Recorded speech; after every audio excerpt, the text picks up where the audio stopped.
All right. Welcome back to Tool Time Real Estate Radio on WWDB 860 AM. I'm Tom Toole. She's Stacey Mitchell. She's Sarah Tymon. We've got Nick behind the camera, and we all work at the Tom Toole Sales Group at RE/MAX Mainline, the number one RE/MAX team in Pennsylvania since 2018. So we're seeing inventory jump up. Are you seeing buyers a little hesitant to get back out there right now with rates climbing almost a half a point over the past week? Because we're seeing more inventory than we've seen before at a national level.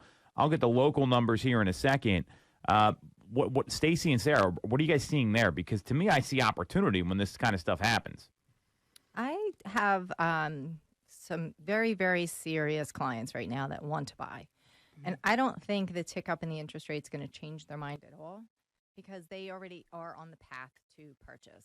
They just want to they have to either sign another year lease, which they do not want to do because they feel that that's wasted money. Mm-hmm. So we've been looking. They're looking very specific areas, so it makes it a little bit more difficult. But I agree with you, Tom. I think that the increased inventory is definitely opportunity, and folks that have been putting their house purchase on the back burner should jump in because honestly, this is still a great time to buy. We don't know what's going to happen, and especially as we approach an election year, it even becomes a little bit more uncertain. So it's never a bad time to buy real estate. Right. Yeah. I mean, I feel like there's always something that's coming on the horizon that could, impact these things. Certainly for my very motivated buyers, I think that the tick up in inventory has been great. It gives them more option. It does give more opportunity. I think that looking at those, how many days something has been on market and finding that sweet spot, potentially if something was maybe, listed a little bit too high or whatnot, to kind of get in there, in that sweet spot before there's a price drop. And I mean, it's not like you find those every day, because, some homes are still going, at record pace, but the more properties that come to market, the more opportunity we have. And I've been scanning for back to actives too, because that's where you find some really good opportunity. With the increased interest rates, maybe the deal fell apart because of financing. So, that's a good opportunity too, back to active listings. Those are great because it does not mean that something is like dreadfully wrong with the property, and that's why it came back too. And for the seller in those situations, like they thought they had this deal, so they're extra motivated to like keep this ball moving and keep the process moving along. So absolutely, that's a great pocket to look in. Well, I think a lot of sellers, they think it's going to be easy selling their home. And then when there's all this demand and you watch the news and these different things happen, it's one way to look at it. But then the flip side is that once you lose a deal, I think that sticks with people a little bit. They feel a little more compelled to make the next one work because these transactions are tough to put together. Just last week, locally we saw a decent bump over the past 7 days. Now, this is Tuesday to Tuesday. It's not ideal. We saw about 600 homes come back to the market in terms of coming soon, new active or back to active listings in the greater Philadelphia area. So there is some opportunity there. What we're also seeing right now is there's like a little bit of a flurry of like expireds and cancellations that we haven't seen in months, I would argue. I mean, just looking at what's out there. So because we're seeing, you have to really kind of dig for these opportunities if you're a consumer and, be on the lookout for everything. I think too many people are, they're waiting on just a traditional brand new listing. I've seen some of the best home purchases where the buyers are the most excited. They come from, we were the second option, right? Like we were the backup offer. And that's something that a smart agent should be doing right now is if you lose out on these properties, be the backup offer because then you can beat everyone else from having another like sort of second round of a multiple offer bidding war situation. So have you had any success with those like backup offers? Have you guys done all that? I know we've had a couple in-house that's worked, but I'm curious if you've seen that yourself. Yes, I have. And the buyers are so excited. And then also I've been on the sell side before where we've either taken backup offers or like stayed in touch with an agent who had a buyer who was, especially motivated where like they're continuing to reach out with you, especially depending on how long that time frame is from getting under contract to settlement. to see if everything's still on track. And if something does go awry, it's great on the sell side to be able to be like, hey, all right, so this is what's happening here, but we've got this one that can just, slip right in. And it takes a lot of that pressure and disappointment off of the seller, because it's like, all right, now we've got this one. Yeah, I think it's a great opportunity to revisit previous buyers that put offers in if they didn't go elsewhere already. But there's always that possibility that they might. I'm kind of like trying to work that situation right now, so we're still kind of in the preliminary phase. But we are definitely a backup offer that is, and I've been pretty aggressive keeping up with the listing agent about deadlines and contingencies and do they make this one and they make that one. Yep. So lo and behold, there's a contingency that's teetering on the edge right now. And so I reached out to my potential buyer and there is great interest still. So we'll see what we can navigate, but that's always something to look into also. When then that also shows on like for the listing agent side, like the fact that you've been keeping up with it this much on a transaction that isn't even like yours yet, like that you are going to get your buyer through all of these steps and get it to the settlement table. And I think it says something to the buyers too. Mm-hmm. Oh yeah. Like you didn't forget about me, right. We don't have any contract in place, but you're still trying to, rally for me and get me this property that I wanted so badly. Yeah. So I think it all the way around, it's just good practice. I'm a little concerned about rates. I'm on CNBC right now, and apparently there's some GOP opposition to the debt deal, and so it doesn't look like it's a slam dunk here, and the markets have kind of reacted that way. My hope was this was going to be, all right, we're done, ready to go, and now I'm looking at this here, and the Dow Jones is down a little bit. S&P's up 0.04%, not very much. NASDAQ's up about 0.5%. The Dow's down 0.25%. So, I mean, it just... this is the challenge where we're dealing with these policymakers, where it's every decision that they make that it has an effect on things. So now the 10-year is down. So I think the 10-year coming down. Stacey's might be dying over here. I know the Heimlich. Don't worry. So the 10-year is down to 3.69. So Stacey has left the studio. I'm glad to see the 10-year at least is behaving appropriately. I mean, it makes me a little nervous here about what the government's going to do because it's very unpredictable. I guess that's dealing in politics in 2023, where every time anyone says anything, it affects the markets. She's back. So, do you think they're going to work out this debt deal?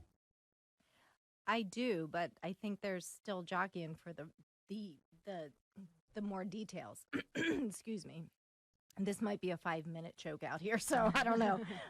But that's what I was hearing earlier today. There's still, on both sides, they're still wanting more out of this debt deal.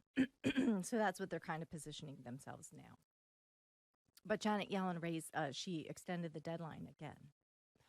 See, how do they keep extending this deadline? This is what I don't understand. I know. If we're gonna if it's so dire, right, and calamity's gonna strike, if we miss this deadline, but guess what? Well, we'll push it out another 5 days. Right. Yeah. Mm-hmm. Well, and it's apparently a vocal minority, which tends to be from 2020 on, it's been the vocal minority that has kind of controlled the conversation around a lot of issues, and I think some of the challenges that one side is worried about spending. Which there is a lot of government spending going on right now. I don't think there's any question. And there's not any major concessions there versus some of these, and then the other side, they want more spending and funding for domestic programs. So it's like they keep fighting over the same stuff. And the House Rules Committee has to approve this before we can go to a vote on the floor. So they are meeting literally right now to hash out the rules on the debt ceiling vote. So it'll be interesting to see what happens here. I mean, I have a feeling this is going to get worked out. I can't imagine this continues to go on. I mean, this is a negotiation tactic. That's really my view of it. It'll definitely get worked out. They're just trying to get the most out of it on each side. And you're going to have people on both sides unhappy. Nobody's going to be able to get what they want, but that's the way our government's supposed to work. It's supposed to do this, be bipartisan, and some people, you just have to concede some things. It's like a marriage, right? There's compromise to everything. But yeah, the spending is what really got us into this position anyway, with the Feds increasing the interest rates because they're trying to bring down the inflation. There's way too much money in the market. So all that spending created where we are today. Right. They have to rein it in. I totally understand that. But both sides are not going to be happy, but it has to be done and it will get done. Right. And I mean, and I think that in these situations, it always comes down to the wire. Like here they are continuing to put out these extensions, but even when it doesn't get extended out further, like it's never decided in advance. It always goes down to like, the very end. Yeah, and I mean the challenge here is I'm glad the 10-year is kind of in line with with moving downward. I bet it would have gone down more if they would have just passed this thing. So that's I mean I was so clear on that on Friday when we were talking about this, and it's as soon as this now it's not really a done deal yet. As soon as the vote goes through, my hope is this just drops right back down to 6.5. Yes. I hope I'm right. I mean, we'll see. So, what are you telling your clients right now that are worried about this? I mean, has this come up at all? Have you had any questions about this? I mean, rates or the debt ceiling? I mean, I've had people ask. I mean, what are you two hearing? Well, some people are just very frustrated with what's been going on with our government with the debt ceiling, and there is uncertainty. But they do know that there's just some things that are beyond their control, and they have to move forward with their lives. So I haven't had any opportunities to talk to buyers about the 7% interest rate at this point. Still people today contacting me for showings and other opportunities. So it wasn't those folks, it had not been a concern as of this point. Yeah. I mean, I'm sometimes just running cost estimates with, at a couple different rates, just so that you have an idea of where that's going to fall depending on what is currently going on whenever you get under contract. So kind of hope for the best and be prepared for the worst. And if you're comfortable with those scenarios, then, you can still move forward. Yeah, and I mean, you got to be really careful because I do think there is the opportunity to refinance down the road, but that nonsense, I've heard it again, like marry the house, date the rate that agents give. It makes it seem like it's just so cavalier to refinance. I mean, it's been hard seeing rates come down to 6.5 since when did they go? I mean, we were talking October, they were up in the 7s. I mean, and we had that pump fake in January, and then we saw as soon as rates get into the 5s, there's like all this demand. So my hope would be that this gets hammered out quickly, and it doesn't become this long, drawn-out thing where Janet Yellen is again extending the deadline and all those things. And, I mean, we've got a week to do it, so let's hope that they can come to terms and it'll calm the markets back down here. I mean, it's just when things were starting to move along at like a normal pace, leave it to the government to screw it up. They always do. You guys are laughing because you know I'm right. They will find a way. All right. So on that note, we're going to take a quick break. We're going to come back, and we are going to talk about this commission lawsuit, some other industry news, and then we have an interesting survey from Zillow we're going to unpack about what buyers are most concerned about when they're looking at homes and how they look for agents to guide them with financing. This is Tool Time Real Estate Radio on WWDB 860 AM. For the best local mortgage service and great rates on your money, look no further than Mortgage America. We've been operating in the greater Philadelphia area for 40 years with a focus on smooth, easy access to home purchasing. Whether you're a first-time buyer, upsizing or downsizing, or just refinancing, we have programs for you. We also have closing cost assistance programs and access to subsidized interest rates. Pre-approval is free, no costs or commitments. To learn more, visit our website at mymortgageamerica.com or give us a call at 610-439-8000. We always have a person available to take your call with around-the-clock human service. Purchase your home with the personalized, local service you find at Mortgage America. Mortgage America is an equal housing lender. NMLS 128501. The Tom Toole Sales Group is the #1 RE/MAX team in Pennsylvania with over $165 million in volume for 2021. I'm Tom Toole, and our team has achieved that kind of success by being a great place to work with and to work for. No one knows Greater Philly better than we do. We know real estate, but more importantly, we're real people. We hire the best agents, and we give them all the tools to succeed. Even our brand new agents sell 17 to 24 homes a year because our team delivers the best experience in real estate. Teams deliver a better experience than individuals, and we're a top 1% real estate team in the country. We call it AAA service. We're your advocate, ally, and advisor.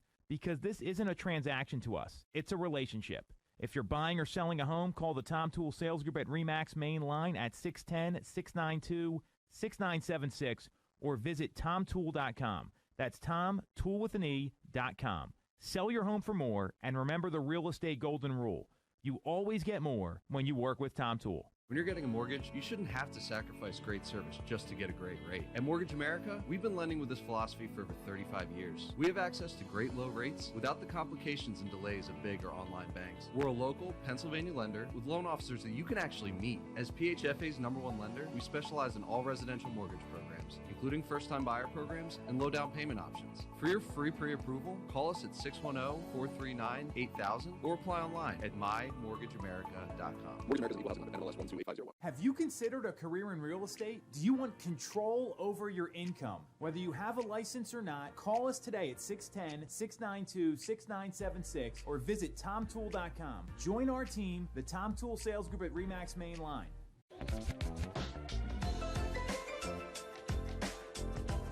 Welcome back to Toole Time Real Estate Radio on WWDB 860 AM. I'm Tom Toole. She's Sarah Tymon. She's Stacey Mitchell. We've got Nick behind the camera, and we all work at the Tom Toole Sales Group at RE/MAX Mainline, the #1 RE/MAX team in Pennsylvania since 2018, number 11 in the country.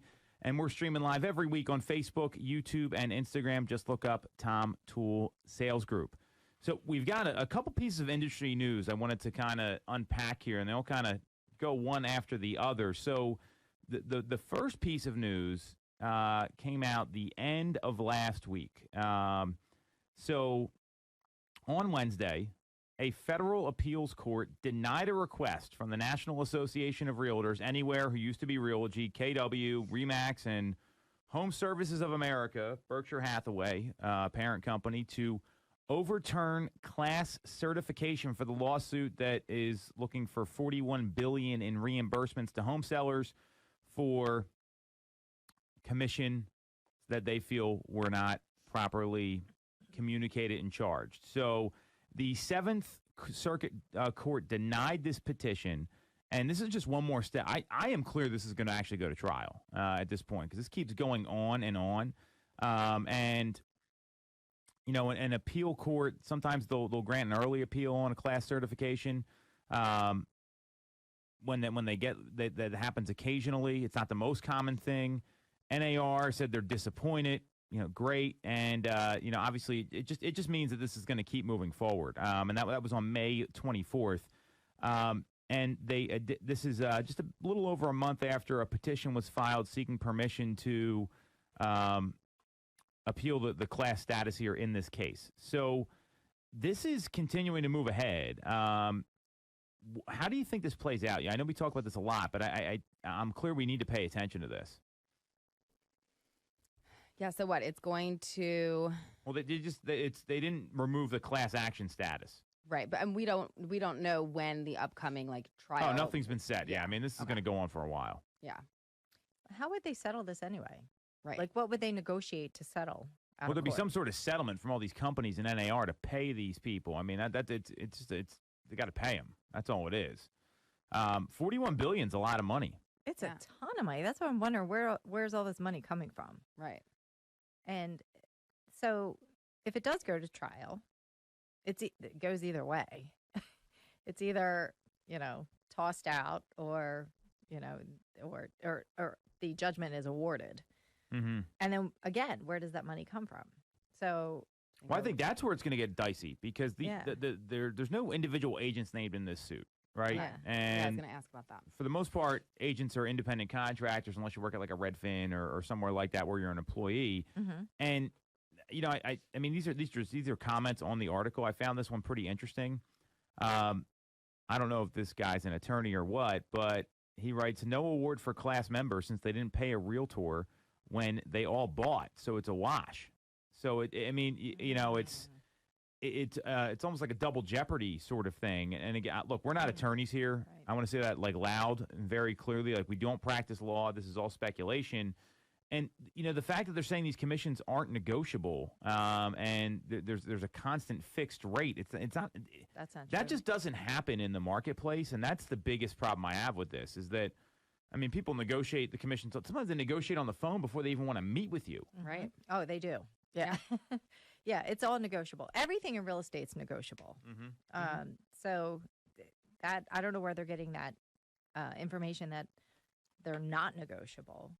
And I mean, honestly, maybe this is just chipping away and chipping away and chipping away until they're done with buyers agents. You know what I mean? I don't know where this is going, but it could just be it seems that for us small business owners as being real estate agents, there is a concerted effort to, hinder the small business. It was really tough through COVID on small business. And this would just be another thing because especially, I mean, if people are talking now about how unaffordable it is for first-time home buyers or FHA buyers, this is going to be devastating to first-time home buyers if they have to also either hire an attorney to buy a house.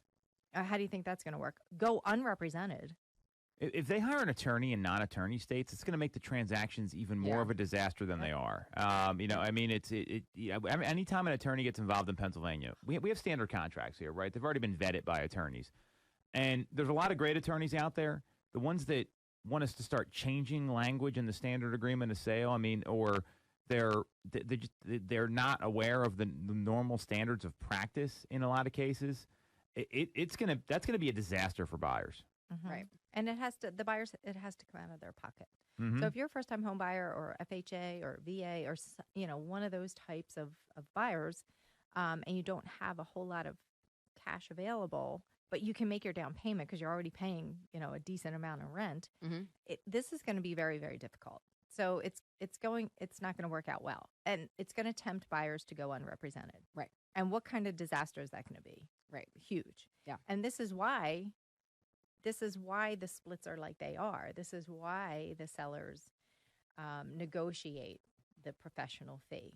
Right. Because so the buyers can have representation, have a smooth transaction as possible, and not be taken advantage of.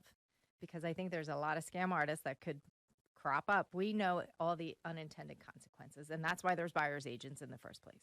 Right. Yeah. I mean, I'm sure that like many buyers could end up without realizing it, giving up a lot of their, ability to do different due diligence and, what happens when this happens. Like if you're just going off of, nothing, then you could get yourself in a tough situation pretty easily. Missed deadlines. Right. And then you lose out on your deposit. Yep. So I see a couple things here that could be a challenge. One, buyers aren't going to be able to afford a home. I mean, if they have to pay an additional 3% to represent them, I think that could be a problem.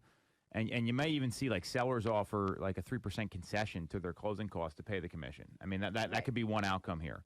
MLSs are going to have to permit 0% co-ops, opening the door for a lot of bad things, like steering and collusion and all those things that happen. Although you can list a home, I mean, Ryan Homes, national builder, offered out $500 on a $900,000 home, and that people put up with it. So I that's where I disagree. These things aren't negotiable. The claim that that's the case, they very much are.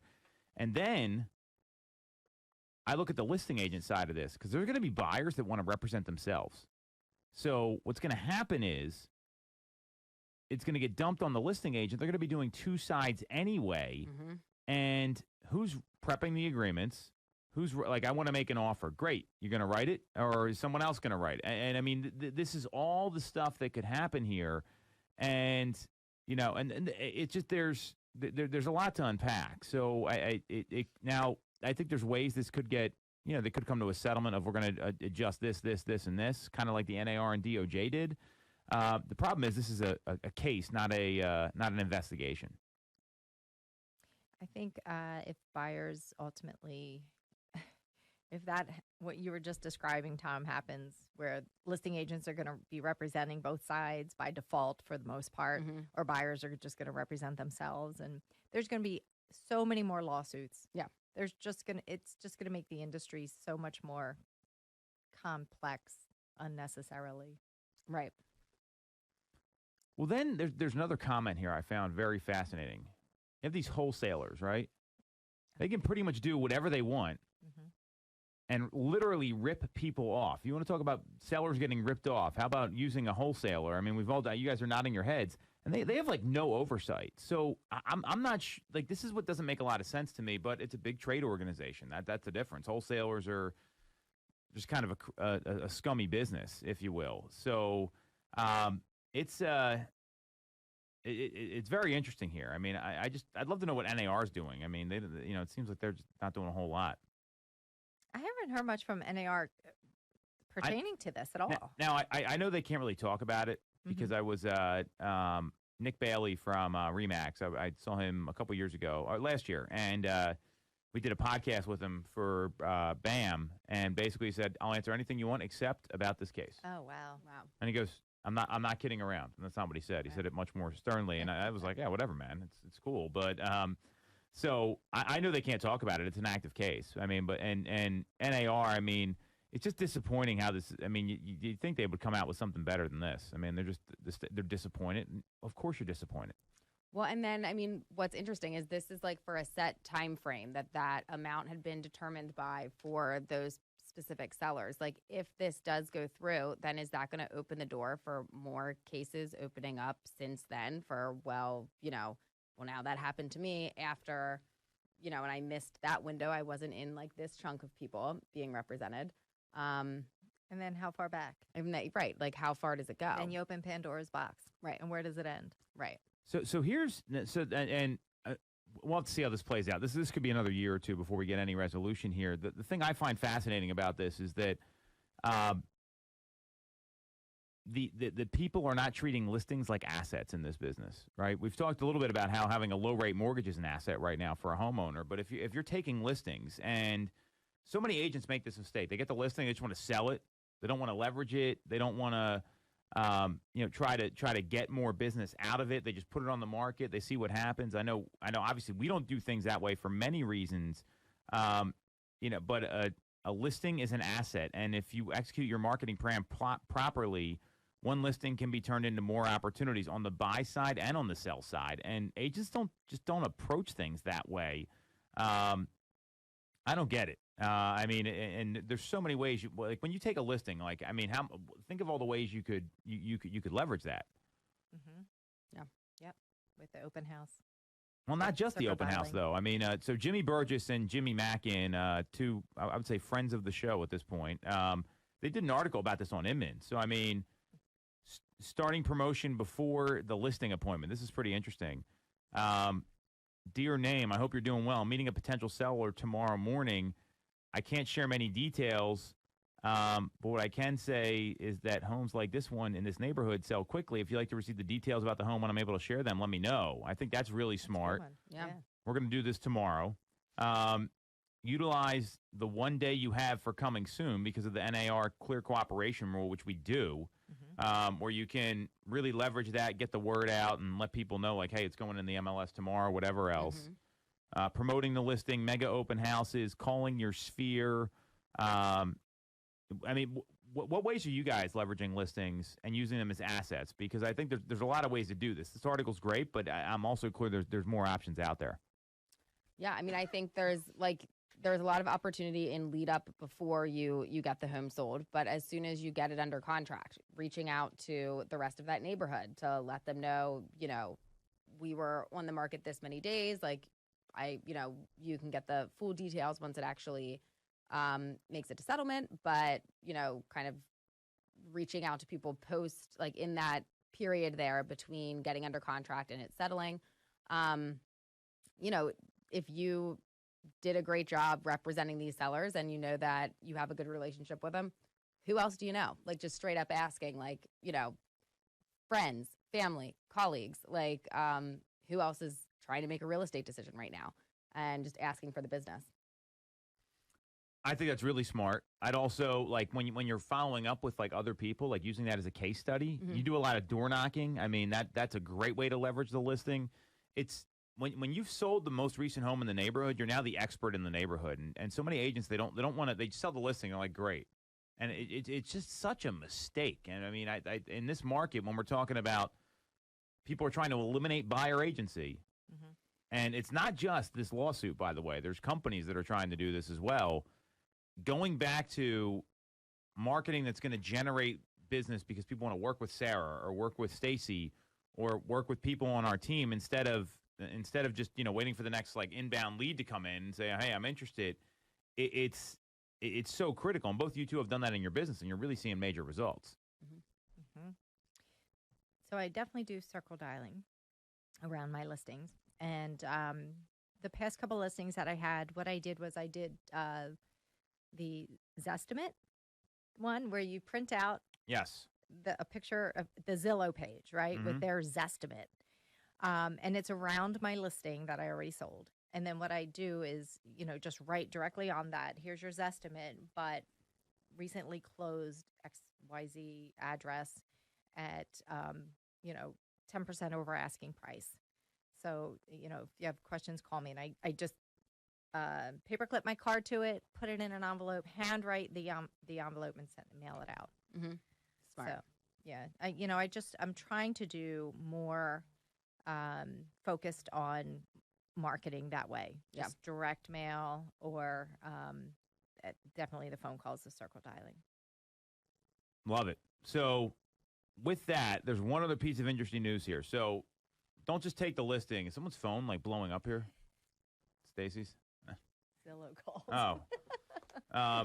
What I was saying was we've got one other piece of news here, and I think it's pretty interesting. Stacy, you brought this up right before the show. So, we've got a different mindset on listings, the commission lawsuit, 1% down mortgages. This is bananas to me. This is where some of these big lenders are going. So affordability has obviously been a challenge, and Rocket Mortgage, the largest lender in the U.S. last year, announced its 1+ program this week.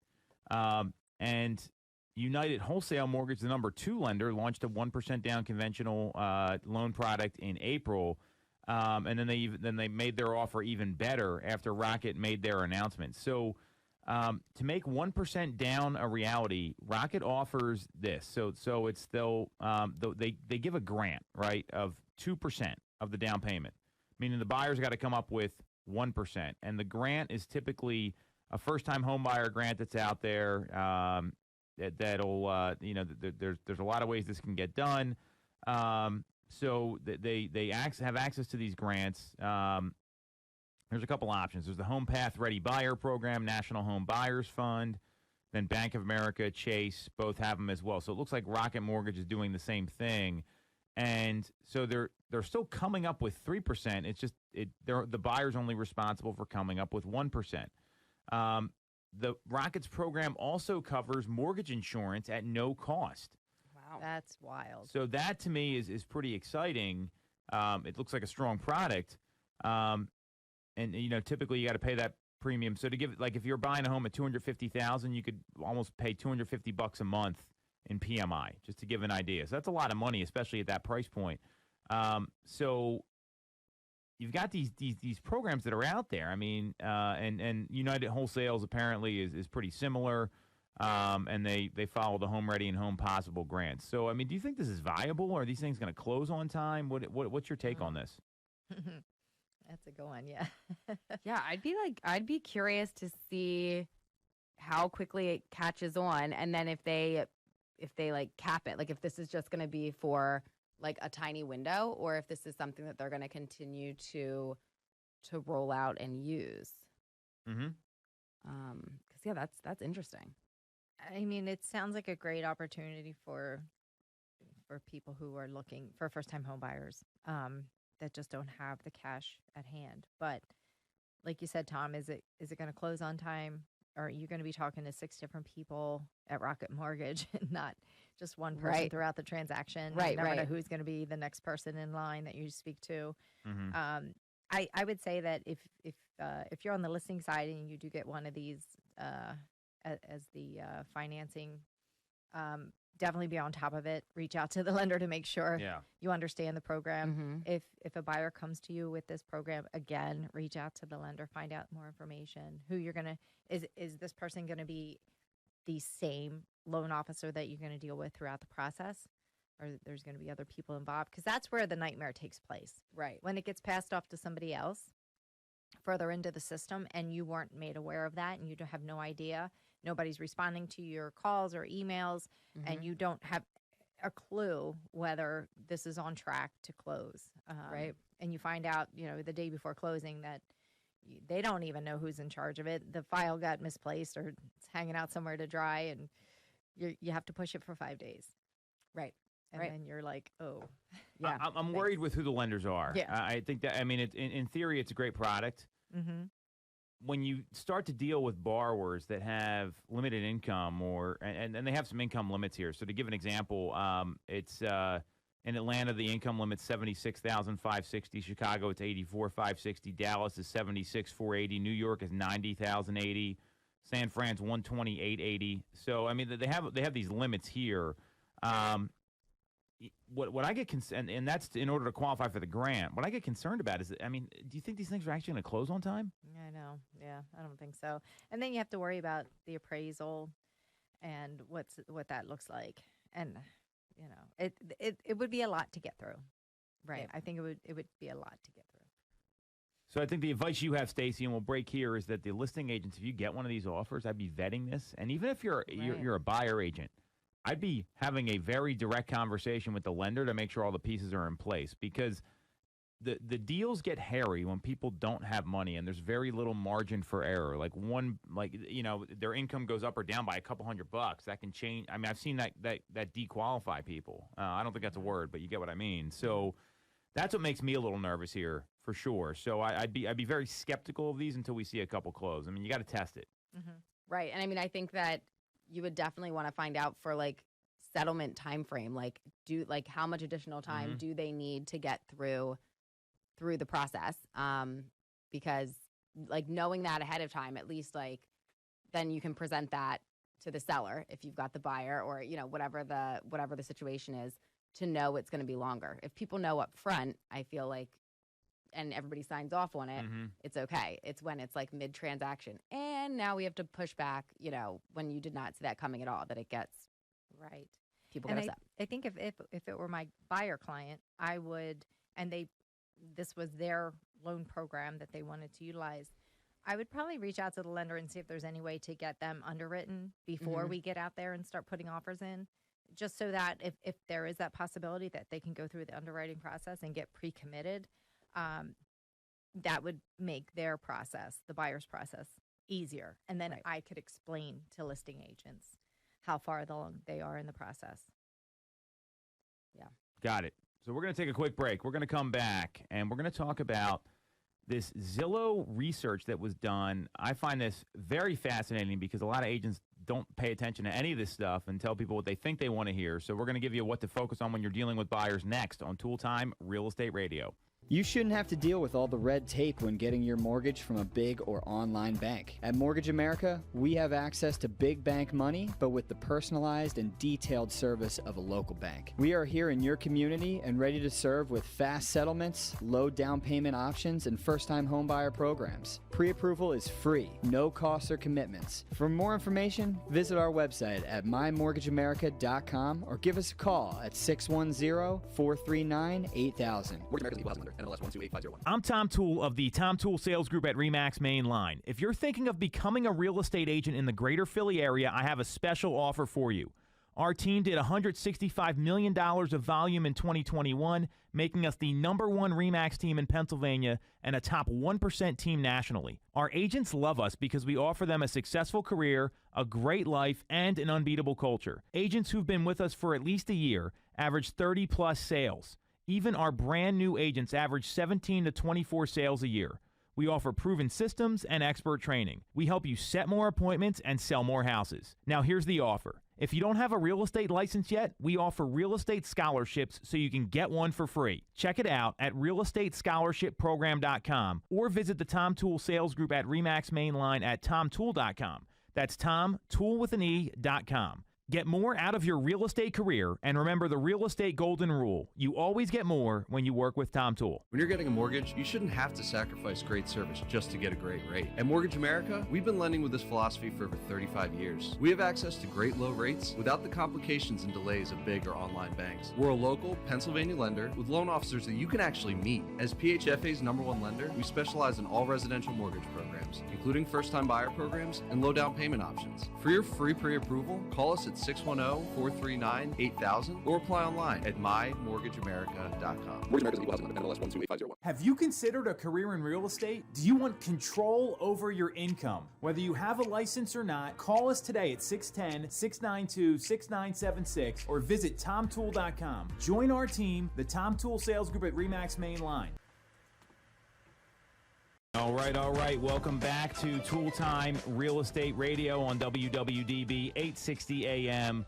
I'm Tom Toole. She's Stacey Mitchell. She's Sarah Tymon. We've got Nick behind the camera, and we all work at the Tom Toole Sales Group at RE/MAX Mainline, the #1 RE/MAX team in Pennsylvania since 2018, number 11 in the country, and we're streaming live every week on Facebook, YouTube, Instagram. Just look up Tom Toole Sales Group. So we've got this article from Zillow, and it was I find these surveys fascinating because real estate agents tend to believe what everyone, like, they just make things up. I don't think they read a lot of facts. Like, the data usually tells you what to do, and they tend to focus on things that the consumer really doesn't care about. And this was released on May 22nd, so it talks about that it's called the dollars and cents of buying a home. But what I found fascinating in here is the answers that that were received. So it talks about, like, home financing, like who where people get in touch with their lender, how they find out about financing, understanding the costs. So if you look at these numbers here, and the two things that jumped out at me: 55% of all buyers, 53% of repeat buyers, and 58% of first-time buyers rely on their real estate agent to give them guidance and let them know who is going to be who they should get financing with. I mean, is that shocking to you? Not really. I mean, I would say a decent amount of my buyers come in already having, whether or not this is like the first time they purchased a home, like they have a friend or a family member, or their friend has recommended this person that, like, they want to go with or they want to use. But a lot of them haven't hit that point yet. Yeah, I think it's for me, it's like a mixed Yeah. audience too. There's Yeah. folks that come in that they're already pre-approved, and because it's their financial institution that they're working with. You know, some people, if they work at some of these financial institutions, like, Chase or Right. they're already, I'm already pre-approved. But some people, they just jump right into the home buying process, and they're not even pre-approved. And they don't even know that that's like the first step or one of the very first steps. Right. They just want to go look at the house. So I think that's where maybe that's the majority of the people. They just start, hey, we're going to buy a house, and let's go look Yeah, at they this don't know. one. Yeah. And then when they meet with the agent, that's when they realize, How am I going to pay for right, this? are you working with a lender? Yeah. Referrals all the time on that stuff, and then some people shop around, obviously do that sort of thing. I more importantly, though, agents, what they end up doing is they start talking about, like, oh, you want to get, like, the best rate, or this person's easy to work with. But the number one concern about financing is understanding all the costs associated with the mortgage and the home payment. It's 56% of people. And I am clear, not many agents actually break those numbers down until it's time to make an offer. Yeah, that's something that we take that seriously, and we try to put these numbers in front of people as soon as possible so that they can, their Wrap their eyes head are around open it. to it. Yeah. And if they have, if they want to dive further deeper into it, especially when it relates to the lender fees. I don't know anything about the lender fees. I don't know what that's all about. And I know that, based on their credit, there's different levels. But there's things that are definite, like title insurance, prorated taxes. There are certain closing costs that are fixed for the most part, and we can provide that information to our potential buyers right up front so they can start I mean, when you look at the spreadsheet the very first time out, it really looks overwhelming. Sure. Mm-hmm. So, you want to try to explain to them as best as you can. But when it comes to the actual mortgage and the financing, I leave that up to the lenders to do their explaining. Exactly. Well, and what I would argue every agent should be doing, and we train on this and talk about this all the time at our team, is, hey, here's a sample closing cost estimate. This is your financial plan to get into the home. And then, and because it's overwhelming, Stacey, I'd circle the monthly payment if they're getting financing and how much cash to close. Just give them those two numbers. I mean, I see you smiling here. Is that what you would want to know, Sarah? Because I know you're not as analytical as some people, and not in a good or bad way. Right. Yeah. Sometimes when you try to dive in too deeply from the get-go, if it's just too much. And then if there's somebody that wants more detail than just your, this is your monthly, this is your cash to close, and they want to ask additional questions, it's all right there. And then you can break into it further. Using the word financial plan instead of here's your closing cost estimate, to me, is so much more effective too, because that's what people really want to know. And then when you dive into the rest of this, understanding how much you can afford is 45%. Researching mortgage and rates is 41%. So really by far, the biggest concern is understanding all the costs and the home payment. And just showing, hey, here's the cash to close. Here's the payment. Here's what we got to. I think it's another classic example of real estate agents overcomplicating things for consumers, and then they don't know what the heck they're talking about. I like the cost sheets because I can show folks how, the difference of $10,000 is going to make in their monthly payment. Yeah. Right. And so you can do different price points on the exact same property so that they have an idea. Oh, it's not going to, $10,000 seems like a big number. But then when you break it down over 30 years, they can see how much more it would add monthly to their payment. And then it becomes more easy for them to digest and be like, okay, we're good with that. Right. The third part of this shares or sheds light, on some of the affordability issues that are here right now. Because it looked like all successful buyers, they and then they broke it down by into demographics as well, which we're not going to do here. But 43% of all successful buyers, they started cutting back on entertainment, going out, to eat, concerts, movies, that sort of stuff. It was 71% of buyers reported at least one sacrifice made to save up enough to finance a down payment. And I think that's a good thing because you should be fiscally responsible. Some of these things here were a little disturbing. So 12% skipped meals, right? 9% postponed or canceled health services. Yeah. That was a little surprising to me. And I think that really demonstrates the affordability challenges that we're seeing right now. What do you guys think about that?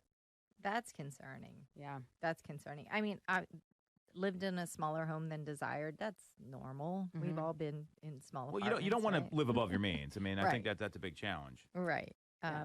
Postponed or canceled vacation plans. I think that's something where oftentimes in the year leading up to purchasing or the year or two after, maybe you're not going on the really nice vacations, and maybe you're doing a couple long weekends here or there somewhere closer by that you don't need the airfare, you don't need all of the things. So I think part of those are some of those sacrifices I feel are just part of, unless if you have unlimited means or whatnot, that's kind of part of the process. And it's one of the less fun parts of it, Yeah.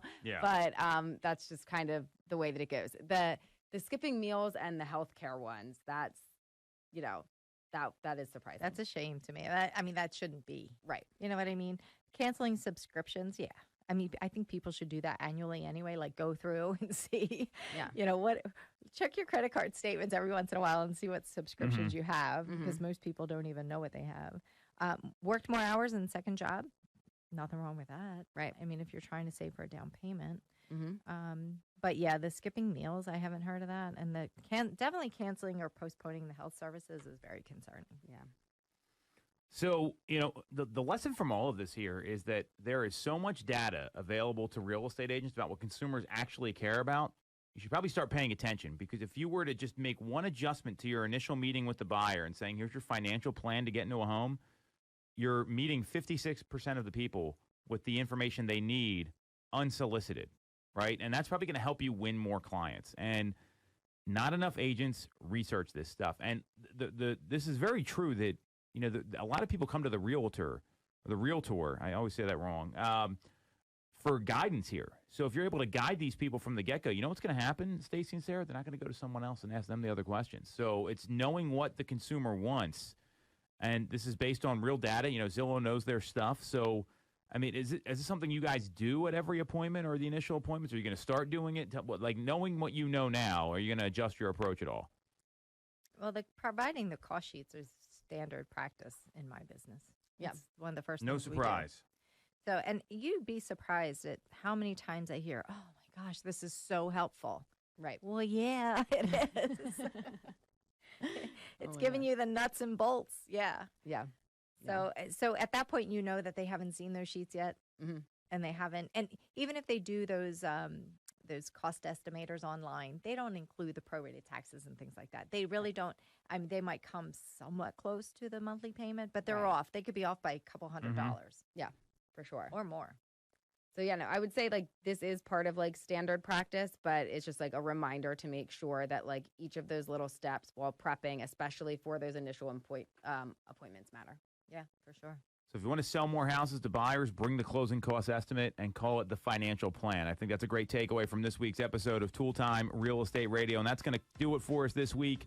You want to follow Sarah, she's at Ty_Ty_Time on Instagram. You can follow Stacey at the number 2 Mitchco on Instagram. You can follow me at Tom Toole, 3RD at Tom Toole 3rd. And we're streaming live every single week, Facebook, YouTube, Instagram. Just look up Tom Toole Sales Group. And we'll be back next week